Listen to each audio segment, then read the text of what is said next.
Last week, we talked about Python language fundamental, right? But Python programming language alone cannot do a lot of things. And I keep hearing students asking me, oh, professor, should I study Python or R? To be honest, it doesn't matter. Python or R, it takes about 1 day, not even a day, like one lecture for you to study Python or R fundamentals, like the rules, how I create the variables, right? How I create for loops. Very easy. We use one lecture to go through all of those. Because Python alone cannot create a lot of applications. In order to make a Python or R powerful, you have to use external libraries. The libraries, the so-called libraries, are actually pre-built functions created by those companies. AI is very popular. So many companies, many developer communities are paying attention to AI libraries. They have already created the pre-built functions for AI development. Your job is just to use the Python fundamental you have learned to integrate those external sources into your development project. You don't need to develop a lot of things. As long as you integrate your project with external sources, your language can perform more powerful AI analysis. This is what we will be learning today. I will be using image classification as an example. I also list the text classification, overfitting and underfitting. Please take a look at these two tutorials at home. In this lecture, I will be focusing on image classification. Do you still remember last week I showed you some applications, AI applications? One of them is self-driving cars. How can those self-driving cars recognize this is a pedestrian, this is a car next to me, this is some building, so I don't need to I don't cause a crash? How do those self-driving cars recognize these objects? You see, do you remember on the top of the car I showed you, there is a revolving device? That's a sensor. Actually, that's a camera. The camera will take pictures all the time, and then there will be an AI algorithm to detect, to analyze each picture, to analyze what this is. Is this a pedestrian, a human being, or a building, or something else, or a bike, or something else? Yeah. This example shows everyone how AI analyze a picture and detect the objects in the picture. This is called image classification. Image classification. As I said, AI, oh, by the way, in this course, we are learning the real AI. We are not talking about the ChatGPT, DeepSeek, those kind of stuff, by the way. Those are applications of AI, right? We will be learning how to program AI, how to develop AI by ourselves. We are not using ChatGPT to GPT or something else to create a PowerPoint, those kind of basic, very fundamental job. No. I want to clarify that. So in this course, when I talk about AI development, I'm talking about how to code the AI project. So you can create the application. As I said, AI is popular. So many companies are paying attention to AI. For example, Google has built lots of functions, libraries for AI developers all over the world to use, which means you don't need to develop a lot of stuff by yourselves. You can just integrate your project with Google AI framework so your system can detect to perform image classification, text classification, or even video classification. You don't need to develop a lot, but as long as you integrate with Google framework, your Python programming language, Python program will be very powerful too. The AI framework developed by Google is called a TensorFlow. TensorFlow. Have you heard this term? If you wanted to buy a new phone, if you shop around, you will find a Google Pixel. That's an Android phone. Google Pixel is a brand, right?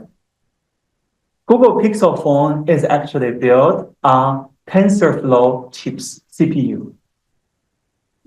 TensorFlow actually means a brand. It's a brand. It means on every Pixel phone, Google has already installed the AI library like TensorFlow on that phone. So your phone is able to perform AI job as well, your Pixel phone. Next time, if you take a look at Google Android phone advertisement, you will see Google is using TensorFlow CPU in their phone. That means that CPU is capable of performing AI jobs. TensorFlow is a brand of Google AI libraries. TensorFlow. Another famous AI brand is called PyTorch.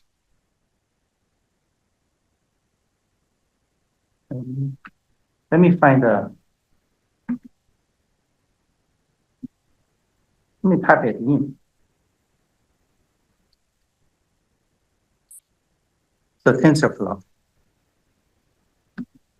Right. Another famous library is called PyTorch. This is open source. No company is responsible for this AI library, but just some AI developers around the world, they are interested. They wanted to contribute to this library. So they write some AI functions, and then you don't need to develop by yourself again. You just integrate your Python program with this library. Yeah. TensorFlow and PyTorch can do basically the same thing. The same thing with different brands. That's it. Different brands. Same feature. Same thing. Why? Why same feature? Because no matter which programming language you are using, Python, R, Java, no matter which brand you are using, TensorFlow, PyTorch, or MXNet, right? That's another one, MXNet. No matter what, eventually, if you want to perform AI analysis, eventually you go to mathematical analysis.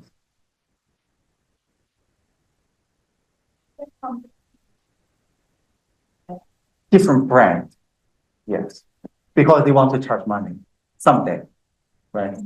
Someday, like ChatGPT, DeepSeek, right? They want to charge money if you are the clients of those platforms. Yeah. For developers, for you to develop something new, except for ChatGPT and DeepSeek, if you want to develop something new by yourself, you have to use TensorFlow or PyTorch. They are free for now, but I'm not sure in the future. So this is a branding issue. No matter what, no matter which brand, which programming language you use, eventually your AI analysis goes back to mathematical analysis. Math has no brand. Math has no age. If you took BUSA 526 with me like 2 years ago, that's the first course of this program. I highly recommend everyone. If you have a weak mathematical background, I highly recommend it everyone. Pick up linear algebra, calculus, catch up on those knowledge. Because if your long-term goal is a real business analyst, not the fake ones. Right? We have a lot of fake business analysts. They claim they are business analysts, but they just know how to use the software. They focused on programming languages. I would call those fake business analysts. Because business analytics is about how you analyze data. It's not about which programming language I should learn. It doesn't matter. Do you think your boss care about you are using Excel or Python or R to analyze the data set? They don't. Unfortunately, they don't care. What they care about, what information can you get for me from this data set? They want the result, and also they want you to be able to interpret the result. Explain, translate numbers into plain language everyone can understand. If you work for an AI company, does your boss really care about you use TensorFlow or PyTorch?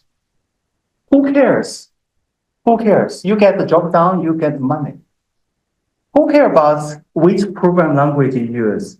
By the way, you can, in this course, we use Python to integrate integrate TensorFlow. Can you use R? Of course. Of course. I heard a very strange feedback. Very strange. Very strange. I heard the program, our program, wanted to change all programming languages to Python only. Do you know why? Because the university heard many students that they just want to study Python. That made me very scared. Very scared.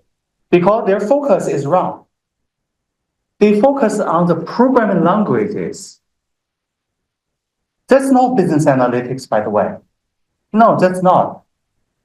That's a coding class. They should go to computer science. Business analytics is about how you analyze the data set. The program languages are just tools. You can use different tools to achieve the same results. I think that's why many students are struggling in the job market. Because their focus is wrong. He didn't study the real stuff of business analytics. Yeah. Oh, by the way, another brand, I would say, is MXNet. Different brands. All three libraries are controlled by different stakeholders, different companies. All three can do the same job. You can pick anyone you are comfortable with. Anyone. Because no matter is that Google or Microsoft, all of the engineers study the same mathematical equation. They study the same equation that people in Greece 2,000 years ago learned. Same thing. Nothing has changed. Math is always there. Software comes and goes. Math is always there. That's why when I heard the program wanted to change all language to Python, my question is, What if Python is not popular anymore in 2 years? What if, let's say, R is popular in 2 years? Should we change all curriculum to R?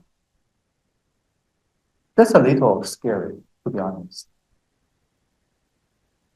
I welcome all the feedback provided by students, but I didn't get a chance to meet those students who just wanted to study Python. If I get a chance to meet them, I would tell them very honestly. If they want to focus on programming language, they should. They need to move to computer science. Because business analytics is not about a specific programming language.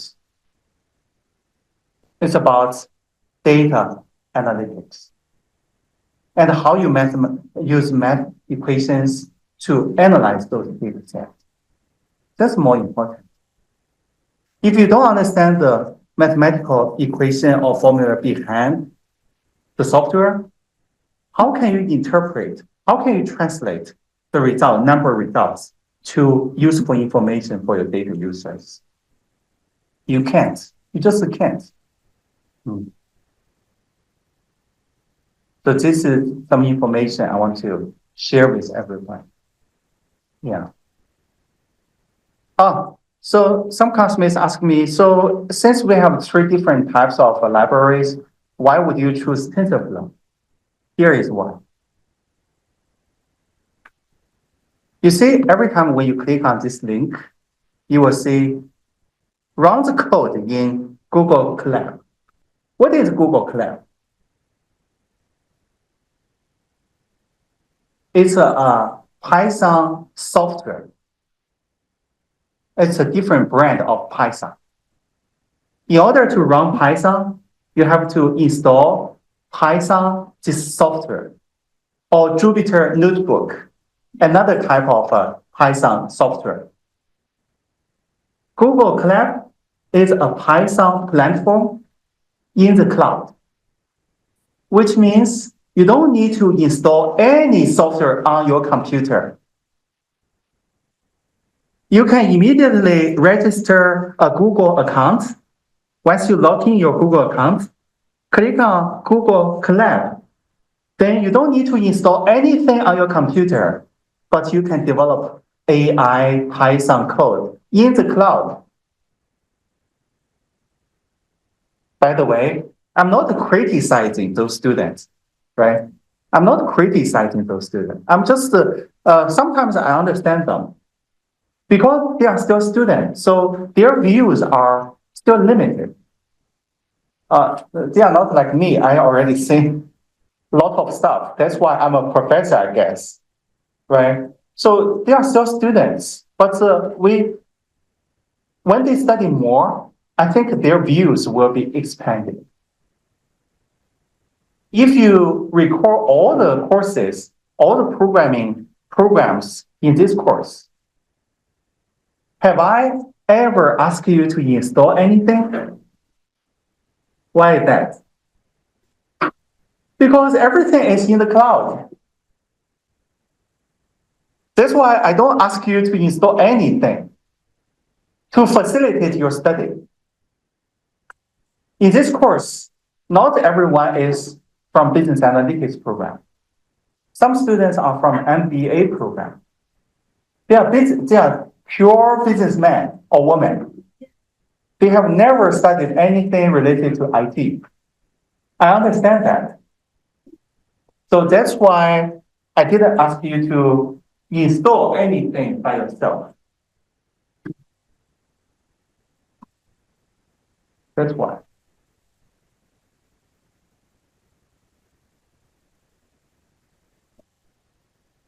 This is one of the most important reasons I want you to use TensorFlow. You can study Python, PyTorch. You can use MXNet. That's fine. They do the same job. But TensorFlow is just too easy to use. I cannot deny a cloud-based Python platform. You know how large the Python program is? it will take a lot of space. Many people even don't have a Windows PC. They use a Chromebook. They use iPad, right? That's the new generation's computers. They don't have a Windows PC anymore. But in order to install Python, you have to use on your computer. You have to have a Windows system or a Mac system. It's very specific. But this one is very flexible. If you want to study very hard, you can travel and then study this on your phone. Because Google Cloud is not system dependent. It's in the cloud. Do you remember when we studied Java? Did I ask you to install Java program? No, I just asked you to go to the cloud website, right? You can code on the left and then see the result on the right. This is how good the technology is. Yeah. I'm a business analytics professor. Of course, I should say good things about business analytics, right? But compared to IT, I like IT more. I like technology more. Because technology is very practical. You study today, and then you can immediately use it tomorrow or tonight. Yeah. This is how practical technology is. Analytics is for business only. So you only use analytics knowledge if you work for a company. But you can still develop personal applications by using IT. Very practical. That's one reason. Another reason is Google has lots of Google phones, right? So basically, you have a lot of audience out there already. As I told you, Pixel phones has TensorFlow chips. So if you develop in the future, if you develop some AI application, you basically have access to free audience already. That's another important reason I choose TensorFlow. Of course, if you develop your application with PyTorch or MXNet, of course, every phone can use it. But because you are using different library, so maybe you have to install something on your user's phone or iPad or something. But this one, you already have a broad audience already. I think the number of Android phones is bigger than the number of iPhones. I think, yeah. Exactly, yeah. And to be honest, the iPhone is a little behind. It's a little behind. You see, iPhone still doesn't have an AI application. Apple has pushed its AI back to 2026. It's called Apple AI, right? Apple AI. They wanted to make it available this year, but they are still in development stage. So they pushed it back to 2026. The Apple AI system won't be available next year. Google Gemini, which is developed based on TensorFlow, has been available for 2 years. If you push your AI this late, I'm a little concerned. Have you seen Apple stocks? Apple stocks, it's decreasing. Why? If you study BUSA 516, you should know. Because they are late in the AI game. 516 is this course, yes. I'm talking about this course. Yeah. So when I was looking at Apple stock like half a year ago, I was a little concerned. I suspected that they will decrease. And they indeed decreased the stock price. Because you are late. Samsung has its own system too, AI system too. Samsung. Yeah. In China, DeepSeek is very popular. So many phone companies like Huawei, Xiaomi, they integrate their AI system with DeepSeek. That's another option. I mean, if you cannot develop your own very quickly, you integrate with other people's. Mint Mobile, yes, you leverage, right? I'm so happy you remember that. Leverage. You cannot do anything, everything, right? You have to integrate, collaborate. I think that's why it's called Google Collab. You need to collaborate. Those kind of AI libraries, can you develop them? Yes, you can. If you know linear algebra, calculus very well, yes, you can develop by yourself. But the market cannot wait on you. So it's quick, being quickly, act quickly, then sell it quickly. That's how you win the game, right? Many people are waiting for, many people say, some analysts say, okay, it's okay that Apple will make Apple AI available next year. It's okay. In my opinion, that's not okay. Do you know why? Because Apple has the yearly new product cycle. So if you tell your clients, potential clients, that my AI will be available next year, they won't buy your new phone this year. That's real money, by the way. That's how you see the value of AI. But if the AI system are already available on Android phone, Google phone, Samsung phone, some potential customer will switch. They will start looking at those phones, right? What iPhone can do basically can be done by Android phones too. Yes, your brand is very attractive, but if the functionalities are not powerful, why would they? Oh, by the way, they have to pay more to buy your brand, right? But if they pay more, they cannot get the functions. They will switch. The customers will switch. That's why I think Apple is a little bit behind. I'm not sure why Apple, it takes so much time for Apple to develop the AI system. The longer they wait, the riskier. Because the longer they wait, the higher the customer's expectation. They expect you to give them more. But to be honest, what the AI can bring to customers have not been done. Most of the AI applications have been available, right? Have been done. So the longer Apple waits, the riskier their AI system is.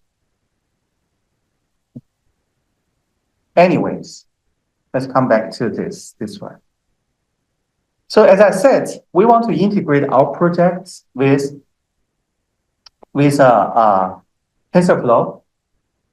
The way to integrate your program with external libraries is to use keyword import. Import. Because TensorFlow is a very long name, so I want to give it a short name. Edge, Edge, STF.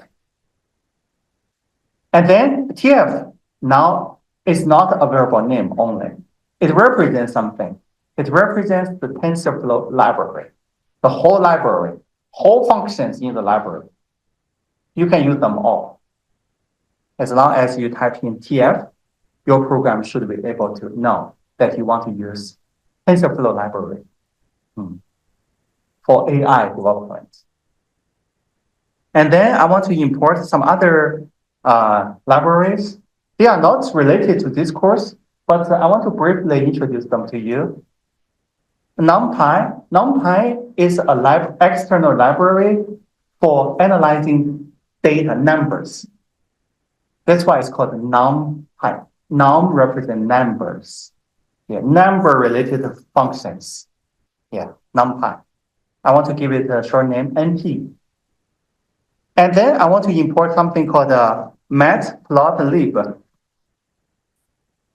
This is related to visualization, data visualization. And then I give it a short name, PLT. You can create different short name. You can call it a VZ visualization. That's fine too. But don't forget, if you change it to VZ, every time if you want to use external visualization library, you have to type in VZ instead of PLT. You will study all of this in BUSA 523 class. That class is called analytics programming. That class is specifically related to Python. So I will not repeat this in this course. We just focus on the AI development part. Yeah. So once you use imports to bring external libraries into your Python program, now you can do all the fantastic things. Now your program should be powerful now. If you just study Python programming alone, it can do nothing. But once you import all of these libraries into your program, you should be able to use all of them functions. Oh, by the way, here it's just some output. If you execute the code in blue, the code in blue are the programming code you should type in, you should program. Yeah. These are just the code in here, just some output if you execute the code above. As I said, this program is about picture classification, image. So we will be downloading a data set. It's called a fashion MNIST data set.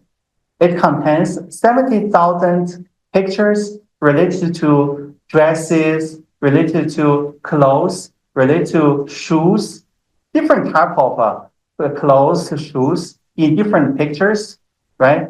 How many pictures do we have? 70,000. 70,000. Each picture contains different objects. Our program, we want our program to be able to detect. We want to write a code. So in the first picture, we have a dress for ladies, right? In the, let's see. In the 40th picture, we have sandals. You see sandals, right? Here, sandals. In this picture, we have high heels. This is what we want our program to be able to do. To analyze the picture and then detect, identify the object into it very accurately. That's very important requirement. You can import this library into your program too. This is how. You don't need to change a thing. As long as you type in tf.keras.datasets.fashionMNIST, then basically your program can access to the external dataset, the picture dataset. I want to give this dataset to a variable. I created this variable, fashionMNIST. That's just a variable name. You can choose your own. Can you change it to FNM? H&M? Yes. Target? Yes. Right? Walmart fashion? That's fine. It's just a variable. But this part, you must type in the same thing. This is how you access to the external data set. And then, as I said, this variable right now, it's not only a variable. It represents a data set, a picture data set.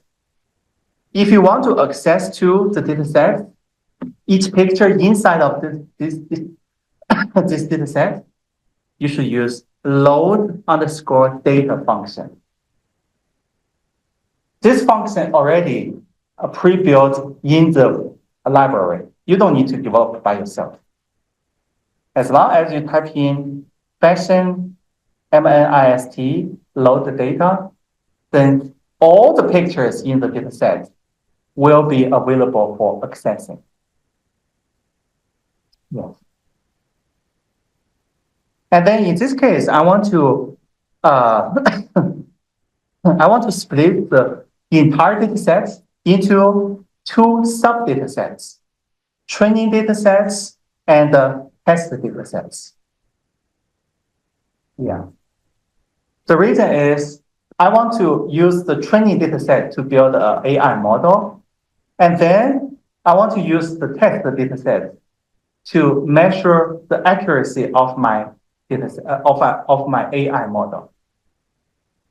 I want to see how accurate my image classification AI model is. So that's why I want to split the entire data set into training data set and test data set.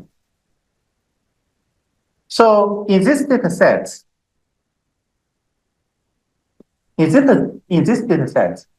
the creators of this data set have already identified what it is in each picture. They already provide the labels for each picture. For example, this is the address for ladies, right? Then they will mark the first picture is a dress. And then they will mark this picture is a sandal, and so on and so forth. So in this data set, in addition to pictures, you also have labels for each picture. And the pictures, the labels are this. The creators of this data set have already told you if a picture has a 0 as a label, that means that picture contains t-shirt. If a picture has a label 1, that means that picture contains pants, trousers, pants, right? And so on. If the picture contains label 7, that means that picture contains a sneaker. This is already known. The creators have told us this. So in the data sets, you can access to this note. In the future, if you want to create your own data set, you need to make labels for each picture accurately as well. Yeah. Have you heard a term called garbage in, garbage out? Meaning that if the source data for training AI model is not accurate, the results, the AI model you build is also a garbage. It's not accurate either. So when you create the training data sets by yourself, you have to accurately label each picture. What's inside of each picture? In the self-driving car case, you have to capture a lot of pictures and then accurately mark this picture contains a human being. Next picture contains a median, highway median. The third picture contains a building. The fourth picture contains a stop sign, and so on and so forth. You need to clearly, accurately label each picture for the training data set. Otherwise, the AI model you build, is not accurate.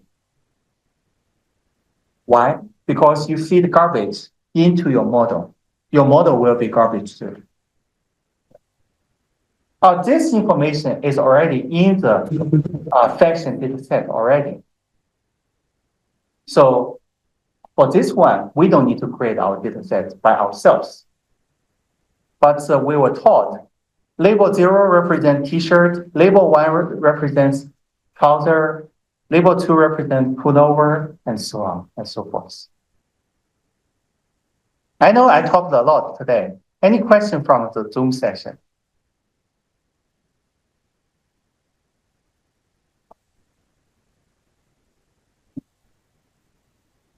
Now we got the pictures, No. labels, very good. We got pictures and labels. We can train the model. Before that, I want to have a quick review of what we learned in the theory part.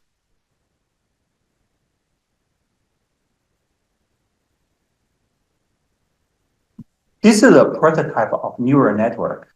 We will be using neural network to train the AI model, right? The leftmost layer are called the input layer, and the rightmost layer are called the output layer. So each layer represents a set of functions, and then we feed the data set to the input layer. The training data set will go through each layer one by one, and eventually we need to get the result. What this picture contains, that's the output layer. Do you remember the two important functions in any neural network? The reason this is called a neural network because it simulates human neurons, human nerves. The human nerves are connected with each other. That's why we receive signals. The signals will go through all the layers of nerves and then eventually go to our brain. Our brain will make the final decision. That's why it's called a neural network. Loss function and optimization function. What is the loss function? That is the actual value. Exactly. Optimize the loss. Very good. The data set we have here.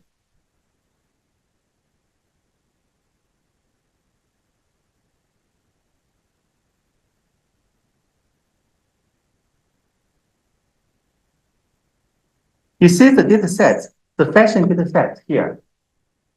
What are these? Predicted value or real value, actual value? These are the real value, actual value, right? Because as I told you, when the creators created this data set, they accurately mark what each picture contains. That's why this is a function of the labels. So these data sets are real values, actual values. And the model we are building, the AI model we are building, can predict something. So eventually, the neural network will compare your predicted label with the real label. If there is a difference, that will be called a loss, information loss. Why loss? Because you didn't predict accurately. You lose information, you lost this game. That's why it's called a loss function. So this is the first important function.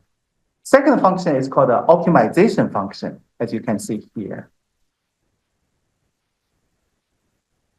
The second function is called an optimization function.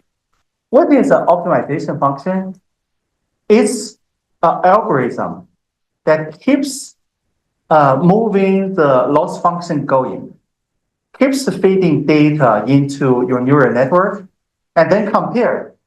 If I feed this new data set, will the loss function become smaller? We want the loss function to be smaller because we don't want to lose the game, right? We want to win the game. We want to accurately predict. So the optimization function keeps this loss function going by feeding new data. And then it will try to minimize the loss function. Try to make the difference between the predicted value and the real value to be as close as possible. That's why it's called an optimization. Optimize, best, make it best, right? Remember these two important functions, loss function and optimization function. There are lots of loss and optimization functions options. You don't need to develop your own. You can just choose those options and then immediately give to your AI network, neural network. Then your AI network will follow the options you choose to minimize the loss when you train the AI model. I will show you. Remember these important terms. You see, one big difference between AI analysis and analytical analysis is, in analytical analysis, you must build the equations first. In AI training, data is very important. Data is very important. That's why you keep hearing buzzwords like big data. It's important to AI models. Let me show you.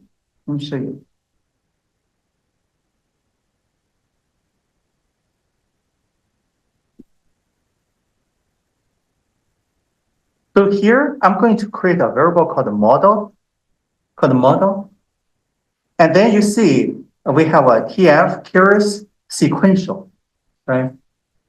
Sequential actually means what? Layers and layers of neurons. If you visualize a sequential, basically, sequential should look like this. If you really want to visualize sequential model, they represent layers and layers of neurons, meaning that layers and layers of different functions. But if you put this chart into a programming code, you should use this.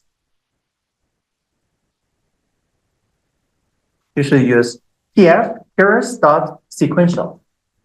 You don't change anything in highlighted in blue, right? And then you use TF curious sequential to create a variable called model. So model is just a variable name. Can you call it my model? Yes, you can. It's just a variable, right? Now, inside of sequential, you see we have a set of parentheses, right? And then inside of the parentheses, you have a set of square brackets. These square brackets will hold layers and layers. How many layers? You decide. Right? How many layers of neurons? You decide. I will come back to here after we look at the data set. Okay. You see here we have 3 layers, right? I will explain what they are later.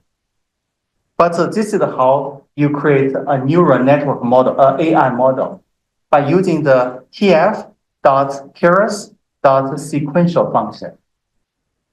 Right? You can have a 0 layers inside of the square brackets. That's fine. You don't write anything, but you still create an AI model. It's just an empty AI model. But this is how you create an AI model, right? And then once you create this model, then this model should have a optimization function and a loss function. You need to specify what they are. So we create an AI model here, and then later we can create an optimization model and loss function model. We use model.compile. Once you create a model, this variable should have a function called a compile. Compile means put everything together. You said the model represents an AI model. Tell me what is your loss function. Tell me what is your optimization function. Here, the optimization function is called Adam. Adam is one optimization option. So in the future, if you want to specify the optimization function, just type in optimizer equals to Adam. And it includes Adam by 2 single quotes. You can change the single quotes to double quotes, that's fine. Yeah. Here, I just use 2 single quotes. Next, loss function, right? Loss function. In this case, we use this long statement. But this is just one option of a loss function. It's pre-built, so you don't need to build by yourself. Yeah. In this case, I choose sparse categorical cross entropy as a loss function for my AI model. And here I use from logics. If you have studied BUSA 537, you should have studied logistic regression. If you studied with me, I'm not sure if you studied with other professors.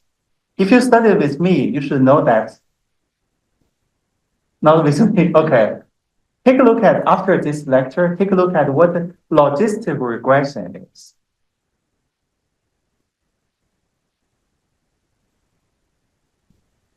Logistic regression. It's a model to predict two possible results, yes or no. Yes or no. So if you write the loss function like this one, as you can see, we have a from logics. That means your loss function will be using yes or no as a way to evaluate if you predict the picture right. So if you predict an object in a picture, how many possible results you can get? Two. Yes, I get it right, or no, I didn't get it. So you want to use yes or no as a way to evaluate if your model can accurately predict the object contained in a picture. You want to use this function as a loss function. And your optimization function is trying to minimize the difference between your prediction and the real object contained in the picture. I think if you have studied BSA 537, at this moment you connect the dot. Why do you need to study logistic regression function? And then the matrix I will be using is accuracy. You don't need to change anything about matrix. You just type it in like this. Accuracy means if I get it right.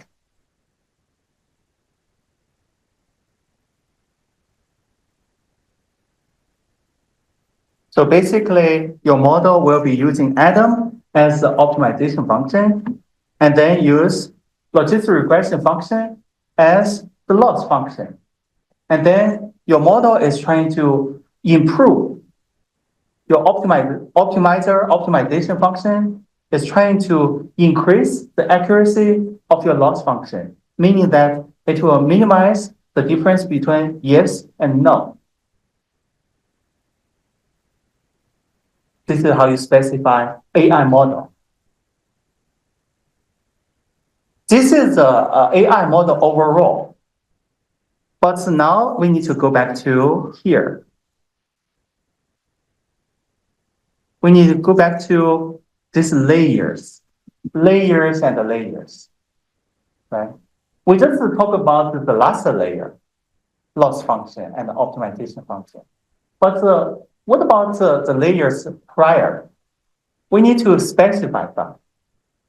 In order to do that, you need to analyze your task in particular. In this case, we want to analyze pictures. In next project, you need to maybe analyze something like videos or textual analysis, right? Different tasks will require you to specify different neurons, different layers. So in this case, before we specify the layers, we need to analyze pictures. We need to become a picture expert first before we are able to analyze them, right? So we need to analyze pictures.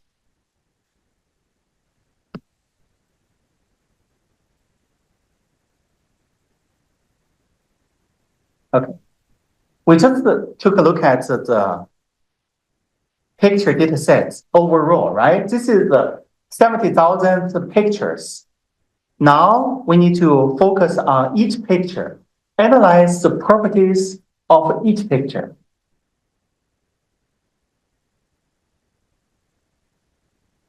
I use this sneaker as an example. Each picture, no matter it's a sneaker or a dress or some human being, each picture consists of pixels.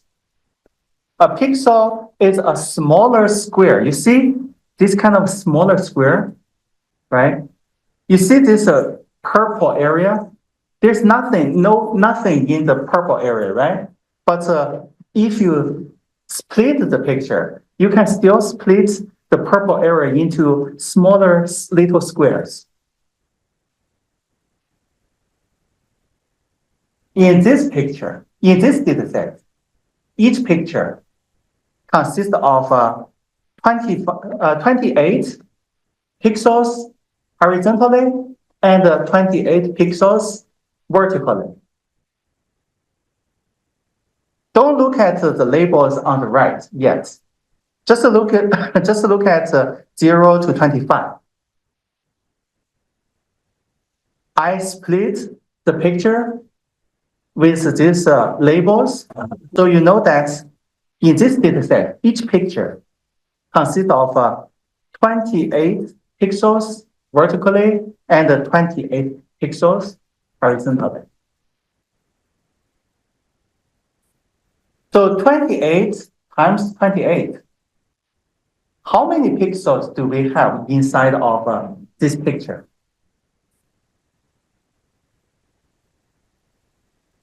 If my math is good or bad, I'm not sure. 28 by 28 equals to 784 pixels.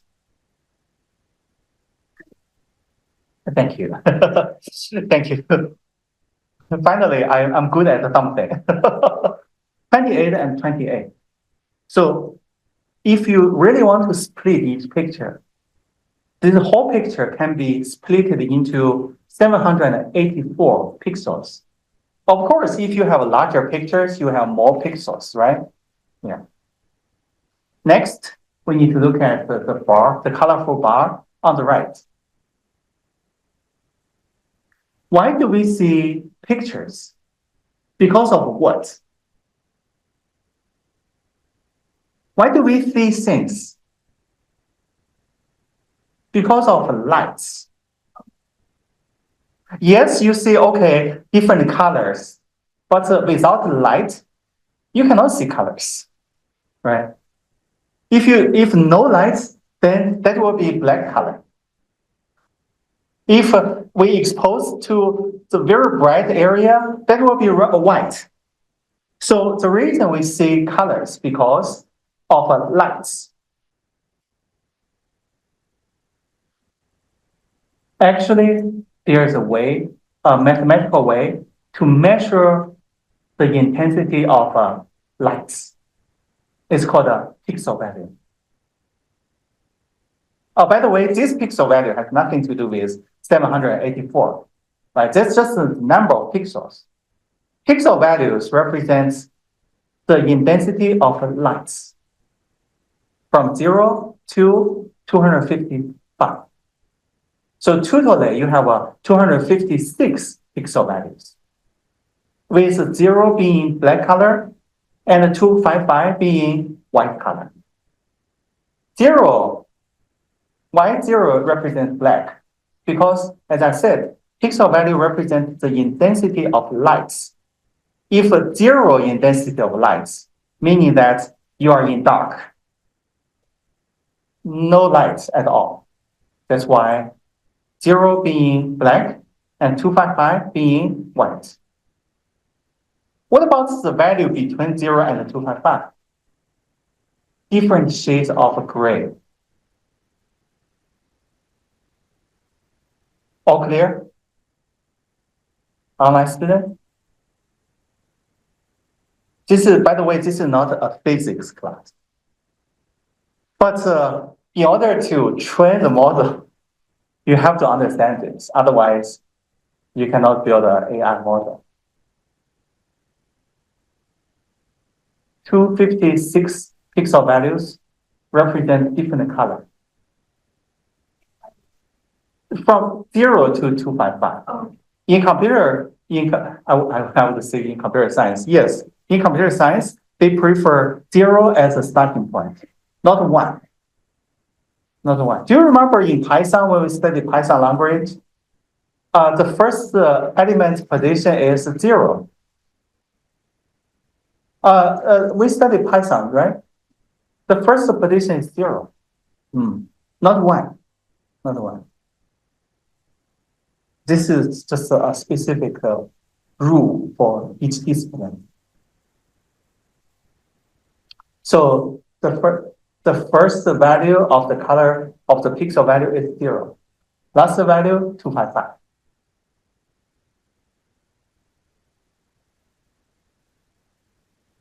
Because they are in different numerical levels, right? Some values, like some gray is 10, some gray are 5, but some white color is 200. So the best way is to transform values at different numerical values into percentages. The way to do that is to divide each pixel value by 255. Then you transform 0 to 255 into a percentage value, 0% to 100%.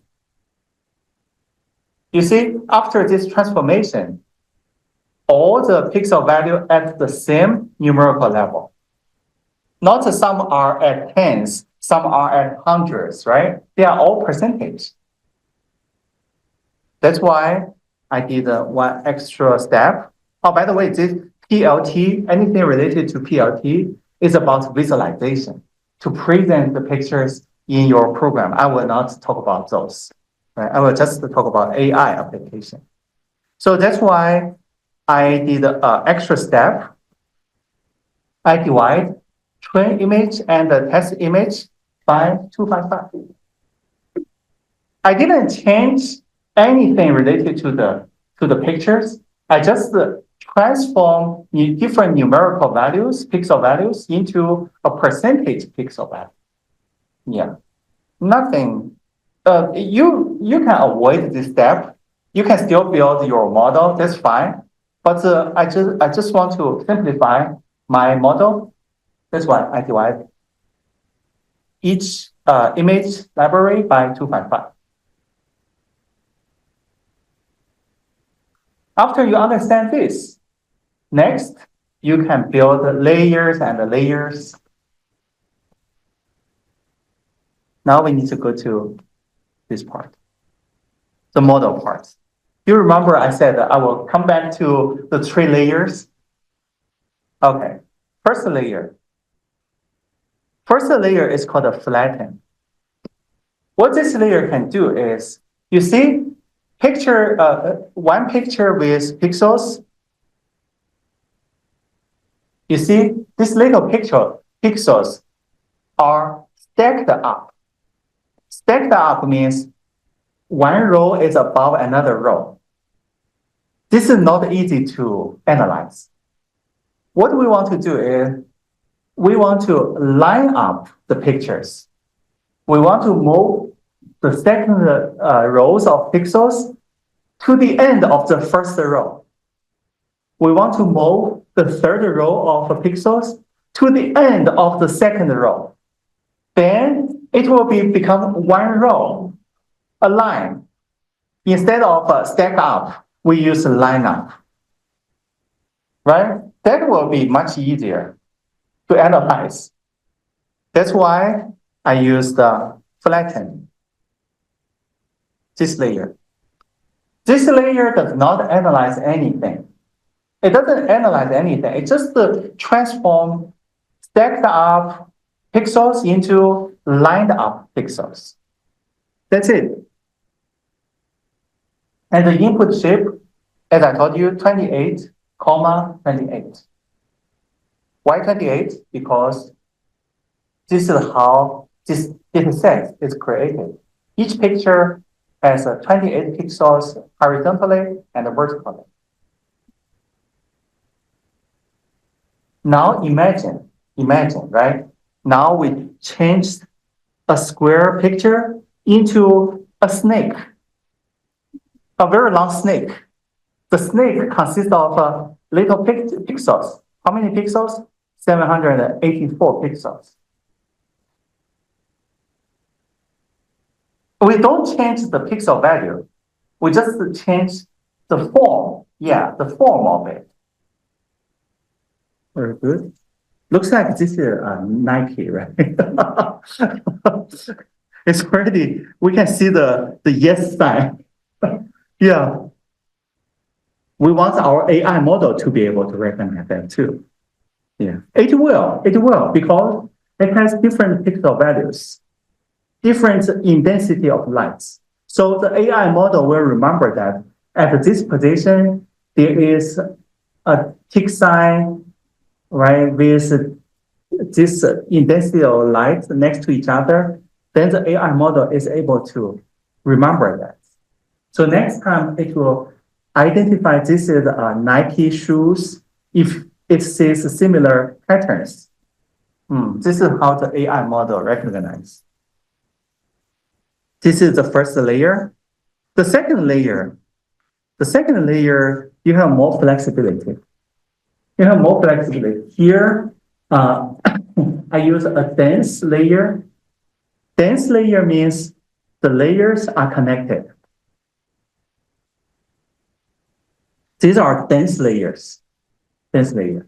Flatter means doing nothing but transform. Dense layer means the prior layer is connected to the next layer. What the second layer can do is, you see, dense 128. Currently, each picture has 784 pixels. That's too many. We want to summarize the key features of each picture. What are the most important pixels? You see, in this picture, most of the pixels are in purple color. It doesn't bring us any new information, right? Because the main shoes are in green color, and it doesn't cover all 784. The green area just covers some of the pixels. That means in each picture, some pixels are useful, some are not. So that's why for the next layer, I want to summarize the most important 128 pixels. Right? And then actually you can specify the value. You can change it to 300, 256. You decide. But I just use 128 as an example. I think that according to this example, I think among 784 pixels, I think maybe 128 are the most important one.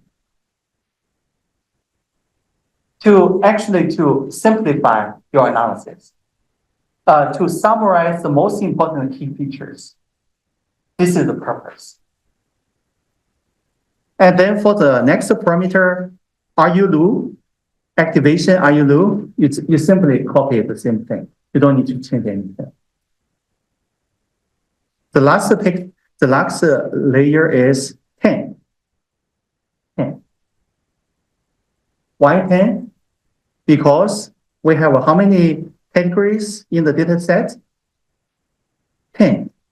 You see, they start from 0. So totally we have 10 types of different objects. Shoes, sneakers, right? Dress, yeah, sandals, and so on, bags.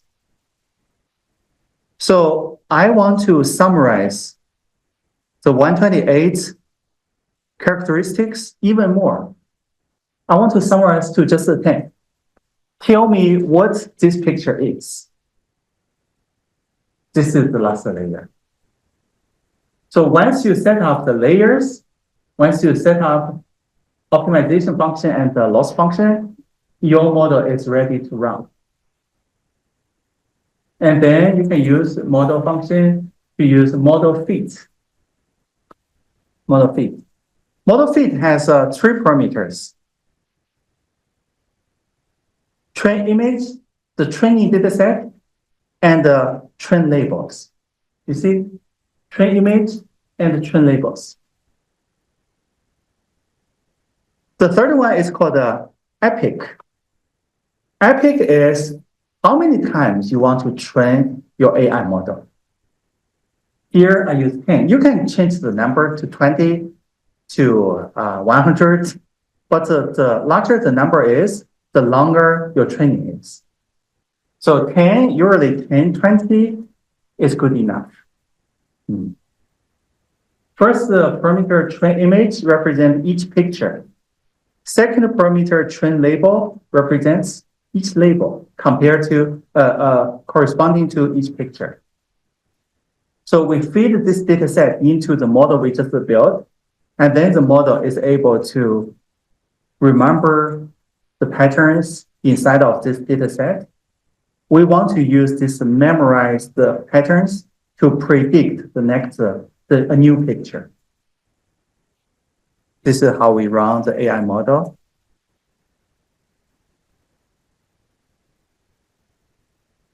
So here I want to predict, right? Predict.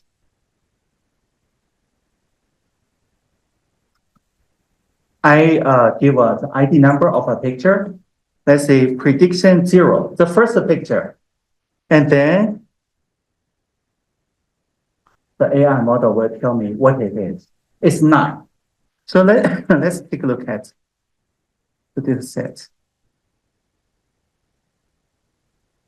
The first picture looks like a dress, right? And then 9, oh, ankle boots. No, I think this is just an example. But you can try at home. Yeah, you can see what is the first picture, and then you can see. Yeah, 70,000. You can, yeah, and then you can see if your prediction is accurate. It will tell you the label. It's pretty accurate, actually. How do I know? Because according to the training, you see this is the output, right? This is the output. At the beginning, the AI model, you see, when you run the AI model for the first time, the accuracy is only 57%, very low. But the more times you train your AI model, the more accurate it becomes. Second time you train it, the accuracy changes to 78%. To the last time, 91% already. It will become more and more accurate. Yeah. Why? Because the more you train the AI model, the more patterns it will remember. So it will become a very powerful AI model. It's very interesting to play with it. There are a lot of applications of AI in this tutorial. So if you are interested, if you have nothing to do during the summer break, take a look at this tutorial. On the left channel, right? You can click on the tutorial and then take a look. Play with it. You don't need to install anything, just register a Google account. And then you can run the code in Google Colab. You should be able to see the result immediately. You don't need to type in the code, actually, because once you click on Google Colab, it will bring all the codes on this page into your Google Colab page. But you have to understand what each line represents. That's more important, right? If you just run the code, it doesn't bring any new knowledge to you. So you have to understand each line of code. And this page actually explains what each line can do for you. Of course, to some of you, some lines are new, right? You probably don't understand every line, but basically it explains most of the code. Very interesting. It can predict what each picture contains. So based on this prototype, a car company develop image classification to detect what it is nearby. That's a picture of human. So if it's a human, then it will tell the car stop.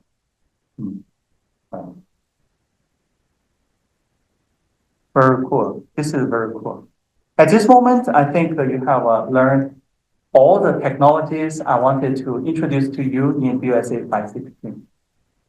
Each group can work on your projects fully now.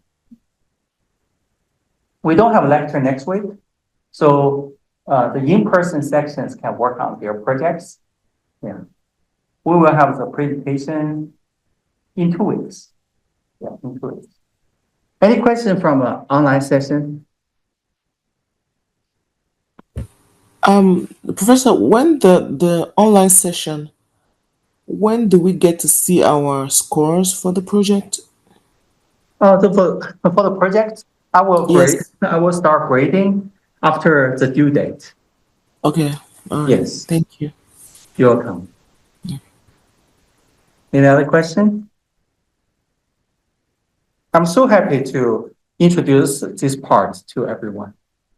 It's new, very new, right? When the technology is new, it means two things: opportunities, challenges, right?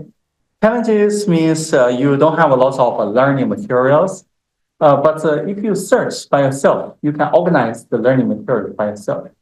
Opportunities, needless to say, opportunities are enormous in AI field. Yeah, enormous. I think the business analytics is flexible, right?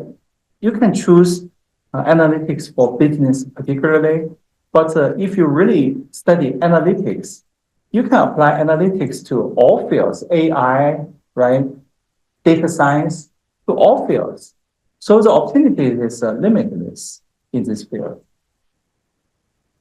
But you just need to stay down and learn.